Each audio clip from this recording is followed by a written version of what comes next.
नमस्कार प्रिय दर्शकों, हाजिर हूँ आज यूपी के भूतपूर्व सीएम, कह सकते हो भाई सीएम रहे हैं भी 5 सालों तक, अखिलेश यादव जी की जन्म कुंडली का अध्ययन करने के लिए। इनकी जन्म कुंडली का अध्ययन क्यों? इनको इनकी यदि लाइफ देखी जाए तो जब इनका जन्म हुआ उस समय इनके पिता मुलायम यादव जी का एक पूरे भारत में उत्तर प्रदेश में तो खासकर एक बहुत ही अच्छा राजनीतिक रूप से उनका परिचय था। और जब इनका जन्म हुआ तो जन्म से ही शुरू से इनको अनेकों सुख सुविधाएं व्यवस्थाएं मिली। कभी जैसा बीते दिनों हमने राहुल गांधी की कुंडली का अध्ययन किया था, तो जो जो भाई वे भी गांधी परिवार में जन्म मिला कोई आम बात नहीं था, उन्हें भी जन्म से बहुत ही अच्छा सुख सुविधाएं मिली। किंतु वे अपने कर्म की वजह से मतलब क्या कर्म बेकार थे? बिल्कुल नहीं, बिल्कुल नहीं। शनि देव उनकी कुंडली में सुखेश बनकर लग्न के मालिक बनकर शुभ भाव में बैठे थे, तो उन्हें सुख तो मिला, किंतु शनि थे तो शनि हमेशा जो है कर्म कराते हैं, जीवन जातक को जीवन में संघर्ष कराते हैं। उन्होंने संघर्ष किया नहीं, सोचा कि शुरू से हमारी पीढ़ी दर पीढ़ी चली आ रही है और हमारा जो है भारत में पार्टी जो विजय हमारी जो पार्टी है कांग्रेस वो विजयी होती चली आ रही है। उन्होंने मेहनत नहीं की, अपने पूर्वजों के भरोसे बैठे रहे, शनि के कारण उन्हें नीचे गिरना पड़ा। आखिर किस कारण से अखिलेश यादव जी को, जब तक उनके पिताजी थे बहुत अच्छा सपोर्ट था, एक बार वे सीएम भी उत्तर प्रदेश के बन चुके हैं, किंतु इस समय बीजेपी के आगे, भारतीय जनता पार्टी के आगे सभी पार्टियों का दबदबा कम हो चुका है। सभी पार्टियां बिल्कुल न के समान हो चुकी है जीतने के कारण। 2024 में जो कि चल रहा है, इसी में उत्तर प्रदेश में चुनाव का भी माहौल कुछ दिनों में स्टार्ट होने वाला है। तो क्या इनकी कुंडली के अनुसार यह 2024 में विजयी हो पाएंगे?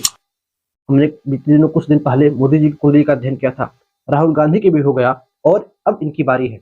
इनकी कुंडली का अध्ययन करके फिर हम तीनों की कुंडली एक वीडियो में मैच कराएंगे और पता करेंगे कि किसकी कुंडली अधिक प्रबल है, जो कि 2024 में केंद्र सरकार में किसकी सरकार बनेगी। तो आइए पहले अखिलेश यादव जी की कुंडली देखा जाए, कौन कौन से ग्रहों की युतियां कैसी बनी है। वो उनकी कुंडली आप लोगों के समक्ष है। शुरू से ही इन्हें सारी सुख सुविधाएं मिली, किंतु अब किस कारण से ये जो भी कुछ करते हैं वे उसमें विफल हो जाते हैं। तो दर्शकों आइए प्रारंभ करें। अब देखिए इनकी कुंडली कन्या लग्न की बनती है। लग्न के मालिक होते हैं बुध, जो कि जाकर कुंडली के यहाँ पर कर्क राशि में बैठते हैं, आय भाव में, एकादश भाव में। और जो कुंडली में राशि बनती है वो भी बुध की राशि, चंद्रमा बुध की राशि वगैरह है। पहला पॉइंट नोट कीजिए, कुंडली में पूरी तरह से बुध से प्रभावित यह कुंडली हो गई, बुध से प्रभावित यह कुंडली हो गई। और बुध का पूरी तरह से स्वभाव इस जातक के अंदर देखने को मिलेगा। बुध का कैसा स्वभाव है? राजकुमारों वाला स्वभाव। बुध है कौन? राजकुमार है। अखिलेश यादव जी कोई राजकुमार से कम नहीं। शुरू से ही पिता मुलायम सिंह यादव शुरू से ही राजा भूमिपुत्र के नाम सुने जाना जाता था, लोग नेताजी कहते थे। उनके बेटे राजकुमारों की तरह उनका पालन पोषण हुआ। फिर और आगे बढ़िए तो एकादश भाव में लग्नेश के साथ शुक्र युति करके लक्ष्मी नारायण योग बनाकर कुंडली के 11वें भाव में बैठे हैं। 11वें भाव में लक्ष्मी नारायण योग, लग्नेश का एकादशेश होना, ऐसे जातक को कभी भी पैसे की कमी नहीं हो सकती। सबसे पहला बात, लग्नेश एकादश में चले गए तो सो पैसा कमाने की चाह भरपूर बनी रहेगी, और लग्न में ही लक्ष्मी नारायण योग बना, पैसे की कमी तो हो नहीं सकती। फिर भाव से भाव, जैसा कि मैंने कहा था भाव से भाव देखा जाए तो एकादश के मालिक जो 11वां भाव है उसके मालिक बनते हैं चंद्रमा, जो कुंडली के 10वें भाव में बैठे हैं। केतु, सूर्य और शनि के साथ युति करके बुध की मिथुन राशि में, तो मिथुन राशि भी हो गई, कन्या लग्न हो गया। बुध का पूरी तरह से स्वभाव इस जातक के अंदर देखने को मिलेगा। इसके साथ आप देखिए सूर्य, केतु और शनि कुंडली के 10वें भाव में बैठे हैं। चतुर्थ भाव में दृष्टि डाला जाए तो राहु अकेले बैठे हैं। पंचम भाव में वक्री गुरु मकर राशि में बैठे हैं नीच के होकर। फिर सप्तम भाव में मंगल बैठे हैं मीन राशि में। और आगे बढ़िए तो 10वें भाव में 4 ग्रह और एकादश भाव में 2 ग्रह बैठे हैं। इनकी कुंडली में ये ग्रहों की स्थिति है। दर्शकों, किस ग्रह के कारण किसी एक ग्रह का, जैसा हम कहते हैं कि चुनाव करना चाहिए, जो कुंडली में जातक को सब कुछ देने वाला होता है? क्या वे सूर्य हैं? जवाब है बिल्कुल ना। चंद्रमा, मंगल, बुध, कौन सा वह ग्रह है? तो एक नजर आप इनके गुरु पर डालिए। गुरु वक्री हैं, नीच राशि में है, और ज्योतिष शास्त्र का सूत्र है कि जो ग्रह नीच का हो, यदि वो वक्री हो जाए अथवा वह जिस राशि में नीच का हो रहा उसका राशिपति केंद्र में बैठा हो, तो गुरु को आप देखिए मकर राशि में नीच के हो रहे हैं। मकर राशि के स्वामी होते हैं शनि, जो कुंडली के 10वें भाव में केंद्र में बैठे हैं। तो अभी 2 प्रकार से गुरु की नीचता भंग हुई, सो बना नीच भंग राजयोग। देखिए मैं पर्सनली रूप से अखिलेश यादव को बिल्कुल नहीं जानता और ढेर मेरी भी उनके ऊपर रिसर्च भी नहीं हुई है। लेकिन जहाँ तक मैंने सुन रखा है और जान रखा है कि इनकी पढ़ाई बहुत ही अच्छी हुई है। सो किस कारण? इसी गुरु के कारण। भले ही गुरु नीच का हो रहा हो, जो मैंने जब नीच भंग राजयोग का वीडियो बनाया था, उसमें मैंने आपसे कहा था कि जो ग्रह नीच का हो रहा हो, यदि उसका नीच भंग हो जाए तो फिर उससे प्रबल, उससे पावरफुल ग्रह कुंडली में और कोई हो ही नहीं सकता। जितना प्रभाव उच्च का ग्रह नहीं देता, यदि वो नीच का ग्रह भंग हो जाए, उसका निचता भंग हो जाए, वह उससे अधिक, कई गुना अधिक उच्च का प्रभाव देता है, उच्च से ज्यादा अधिक प्रभाव देता है। तो गुरु का निचता भंग हुई, पढ़ाई लिखाई इनकी बहुत अच्छी गई होगी। इसके साथ साथ अब गुरु की दृष्टि देखिए, तो गुरु की 3 दृष्टियां कही गई, पांचवी वाली 1 2 3 4 5। गुरु की दृष्टि पंचम भाव पे, गुरु की दृष्टि पंचम भाव पे वृक्ष राशि बनी है, वृक्ष राशि बनी है। गुरु की दृष्टि पंचम भाव पे क्या कहती है यह दृष्टि और क्या कहती है यह राशि? तो ऐसा जातक धर्म को मानने वाला होगा। अब ये रही कुंडली की बात। थोड़ा अपने तौर तरीके से देखा जाए अखिलेश यादव जी को, तो सनातन धर्म को मानते हैं, इस पर एक प्रश्न चिन्ह है। सनातन धर्म को ये मानते हैं, इस पर प्रश्न चिन्ह है तो यादव हिंदू ही।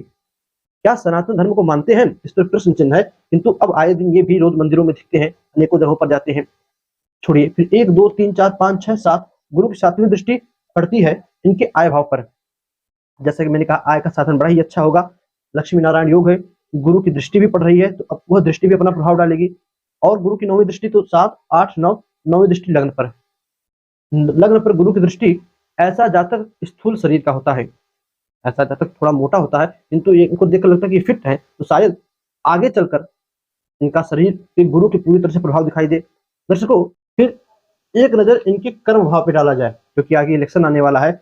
इलेक्शन से जनता, भाई जनता ही आजकल वोट देती है। पहले तो राजतंत्र होता था, अब जो है प्रजातंत्र है, लोकतंत्र है। तो राजतंत्र खत्म, तो जनता का विचार कुंडली के चतुर्थ भाव से किया जाता है। इनके चतुर्थ भाव में धनु राशि बनी है, धनु राशि के स्वामी गुरु पंचम भाव में बैठे हैं। और जहां तक रोग रिपु ऋण शत्रुओं की बात होती है, वह कुंडली के एकादश भाव से विचार किया जाता है। एकादश भाव के स्वामी शनि देव कुंडली के 10वें भाव में 3 ग्रहों के साथ बैठे हैं, जो कि शनि के शत्रु हैं। शनि के, सूर्य, केतु, चंद्रमा, ये तीनों ग्रह शत्रु होते हैं, जो कि शनि के साथ बैठे हैं। तो एक बात मैंने और कही थी कि यदि कुंडली में सूर्य के ऊपर केतु अथवा शनि की दृष्टि हो, तो ऐसे जातक को जीवन में अनेकों बार कलंकित होना पड़ता है, जो कि मैंने राहुल गांधी की कुंडली में कहा था। तो इनके साथ केतु और शनि बैठे हैं, तो यह योग बन रहा है कि नहीं बन रहा है, आपके लिए एक प्रश्न है। कमेंट में आप बताइएगा कि सूर्य के साथ केतु और शनि बैठे हैं, तो यह क्या कलंकित योग बनाएगा कि नहीं बनाएगा? आप कमेंट में बताइएगा, हम किसी और वीडियो में इसका आपको जवाब दे देंगे। दर्शकों, और एक नजर दौड़ाइए, तो 4 ग्रह यहाँ पर बैठे हैं, कोई ना कोई योग तो अवश्य बन रहा होगा। तो जी बिल्कुल, सूर्य केतु ग्रहण योग बना, केतु चंद्रमा ग्रहण योग बना, दोनों ग्रहों को ग्रहण लगा, सूर्य को भी चंद्रमा को भी। सबसे पहला कर्म भाव पे ग्रहण लगा। फिर आगे बढ़िए, सूर्य शनि बैठे हैं, चंद्रमा शनि हो गए, विष योग बना। एक और आगे बढ़िए, सूर्य शनि हो गए, कौन सा योग बनेगा? पितृदोष। सूर्य केतु को आप दे दीजिए, ग्रहण भी है, पितृदोष भी है। तो इन ग्रहों से इनके कर्म भाव में कुछ ना कुछ अवश्य परेशानियां आती रही होंगी, और जैसे कि भी आ ही रही हैं। जब ये बने, लगभग 2012 से 2017 तक ये जो है उत्तर प्रदेश के सीएम रहे हैं। उसके बाद योगी जी आ गए, तब से योगी जी हैं। और जहां तक सुनने में आता है कि वह चुनाव भी, इस समय जब ये चुनाव जीते थे, सीएम बने थे, उस समय इनको केतु की महादशा चल रही थी। केतु इनकी कुंडली में ग्रहण योग इतना सारे लगाकर बैठे हैं, तो ये चुनाव कैसे जीते? एक बात देखिए, उस समय की मेरी मतलब उस समय इतना मैं छोटा था कि मुझे याद नहीं कि उस समय क्या हुआ था, किंतु जहां तक सुनने में आता है कि वह चुनाव भी अपने पिता की वजह से जीते थे। पिता की क्या स्थिति है? तो तृतीय भाव, इनके 10वें भाव और 9वें भाव से पिता का विचार किया जाता है। 9वें भाव से पहले देखा जाए तो वृक्ष राशि बनती है। वृक्ष राशि के मालिक शुक्र कुंडली के एकादश भाव में जाकर लक्ष्मी नारायण योग बनाकर बैठे हैं। पिता से अच्छी खासी संपत्ति नहीं मिलेगी। और फिर वही उसी के साथ बुध बैठे हैं। शुक्र की एक राशि धन भाव में बनती है, तो बहुत ही अच्छा, पिता से अच्छा खासा रिश्ता रहेगा, संबंध बनेगा, पिता से अच्छा खासा इनको धन लाभ होगा। दर्शकों, एक चीज और देखिए, चंद्रमा, एक चीज और देखिए, इनकी जो कुंडली में 7वें भाव के मालिक हैं गुरु, वह 5वें भाव में बैठे हैं, और उनकी दृष्टि 1 2 3 4 5 6 7, 7वीं दृष्टि आय भाव पर पड़ रही है।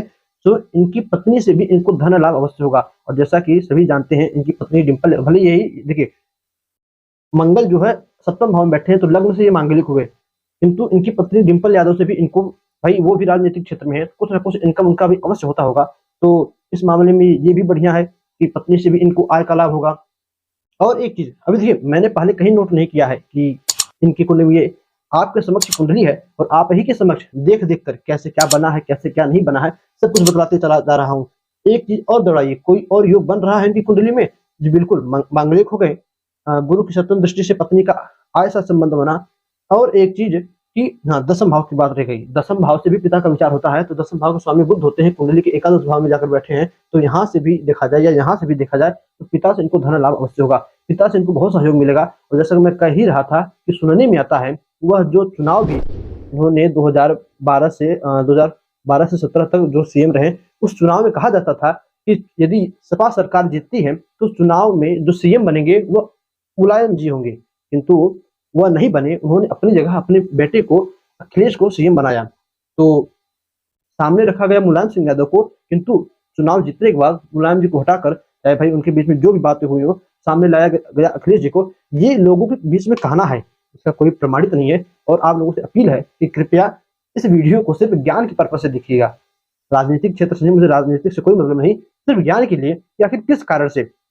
एक चीज और आपको बता दें कि उस समय इनको केतु की महादशा जो है उतर रही थी, जब ये इन्होंने 2017 में ये जो है अपनी जब योगी जी की सरकार बनी, इन्होंने जब चुनाव हारा, तो उस समय इनको केतु की महादशा चल रही थी। तो इतने ग्रहण योग होने के कारण, पितृ दोष होने के कारण, विष दोष होने के कारण, इन्होंने केतु के कारण अपने उस चुनावी क्षेत्र को हारा।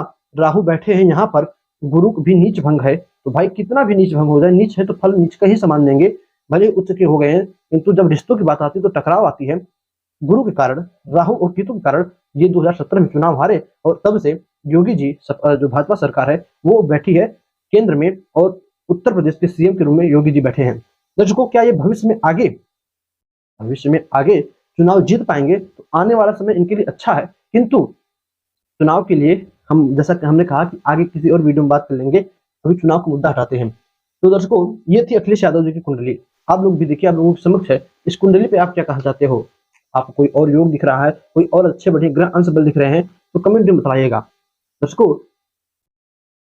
और इसी के साथ साथ यदि आपको और किसी की भी, चाहे राजनेता हो चाहे अभिनेता हो, उनकी कुंडली पर कुछ जानना हो, तो आप कमेंट कीजिएगा। उस कमेंट के अनुसार हम देखेंगे, तो आगे और भी किसी राजनेता या अभिनेता की कुंडली लाएंगे। इस प्रकार आप कुंडली कैसे देखा जाता है यह समझ सकते हो। तो बस आज के इतना ही, याद दीजिए, हमें पुनः आपसे मुलाकात होगी। इस कुंडली प्रेडिक्शन एवं विश्लेषण में कोई चीज मुझसे छूटी होगी तो कमेंट में स्वागत है आपका, जरूर बताइएगा। याद दीजिए, पुनः आपसे मुलाकात होगी किसी और कुंडली में, किसी और नए योग के साथ।